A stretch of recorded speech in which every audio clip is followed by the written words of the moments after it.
وصیت کی۔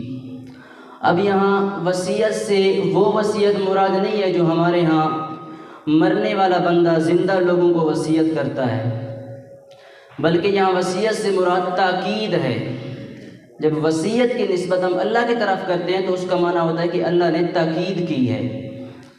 تو تاکید کس سے کی ہے؟ وَوَصَّيْنَا الْإِنسَانَ، اللہ فرماتا ہے میں نے انسان سے تاکید کی۔ اب یہاں ایک بات ہے کہ اللہ نے مسلمان سے تاکید نہیں کی، اللہ نے مومن سے یا کافر سے تاکید نہیں کی، بلکہ اللہ نے انسان سے فرمایا۔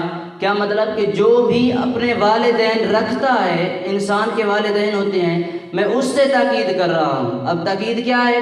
بِوَالِدَيْهِ إِحْسَانًا، کہ وہ اپنے والدین کے ساتھ احسان کرے۔